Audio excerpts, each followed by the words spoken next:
Kisah pilu korban carok 1 lawan 5 di Sampang, yatim piatu dan tulang punggung keluarga rawat adik difabel.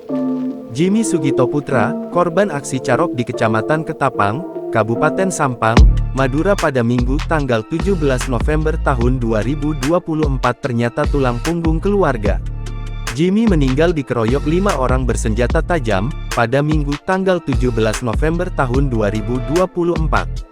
Beberapa pria yang mengeroyok Jimmy terlihat masing-masing memegang celurit. Sementara Jimmy yang memakai sarung dan kopiah putih tampak tidak memegang senjata apapun.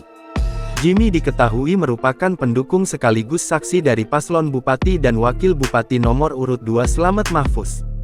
Adapun kehidupan Jimmy sehari-hari merawat adiknya yang berkebutuhan khusus sejak kedua orang tuanya meninggal saat mereka masih kecil. Pada video yang beredar di media sosial, Jimmy disebutkan yatim piatu sejak kecil. Bapak ibu sudah meninggal, sudah ditinggal sejak masih kecil, kata pria di video.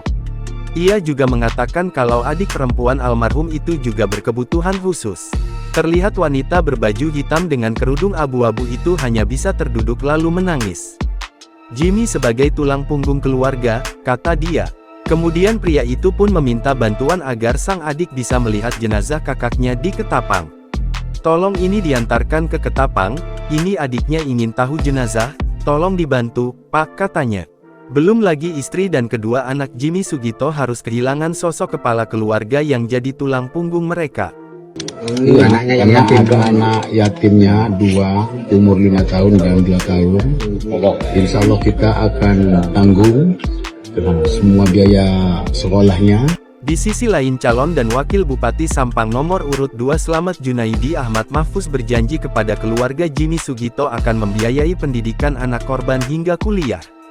Sementara itu, Kapolda Jatim Irjen Imam Sugianto mengatakan, saat ini pihaknya sudah mengamankan salah seorang pelaku berinisial FS dan terus melakukan pendalaman. Peran dari pelaku ini, kita masih mendalaminya. Untuk posisinya saat ini pelaku sudah berada di Polda Jatim, ujarnya. Menurutnya, saat ini tim tengah berada di lapangan untuk terus melakukan pendalaman sekaligus pengajaran terhadap pelaku lainnya mengingat, pelaku lebih dari 1 orang.